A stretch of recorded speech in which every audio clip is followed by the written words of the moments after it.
So yun, mapagpalang araw mga idol.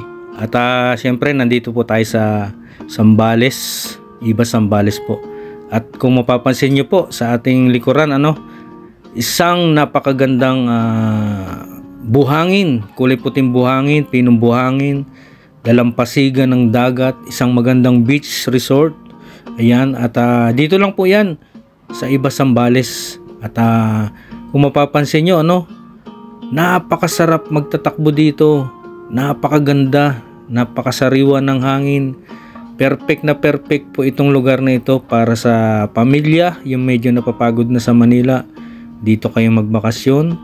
Kahit abutin kayo ng 1 linggo rito, talagang napakaganda po ng lugar.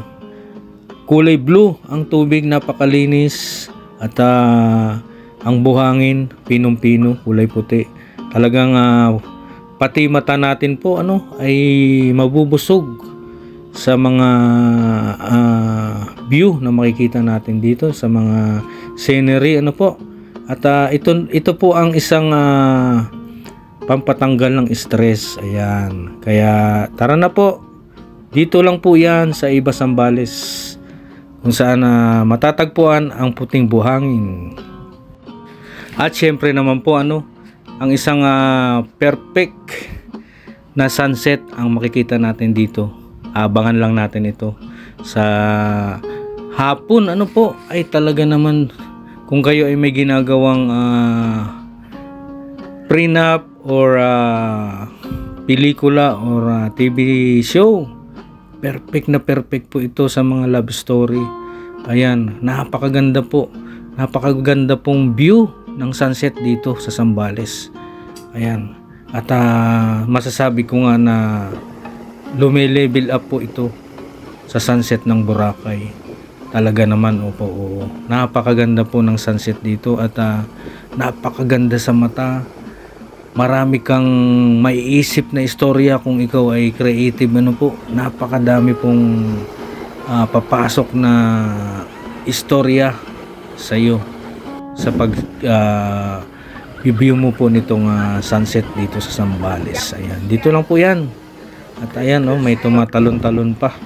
So yan, tulad nga ng magkakaibigan na to, sila Kalorny, mga classmate niya.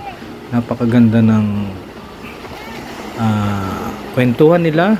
At mukhang relax sila, at naiwan ang mga kanilang mga pagkabisi sa kanilang mga bahay. At dito mo matatagpuan yung tunay na relaxation ng iyong katawan at iyong kaluluwa, pati na ang iyong mga mata. Talagang napakaganda po ng mga tanawin dito. At siyempre, number 1 po ang mangga ng Zambales.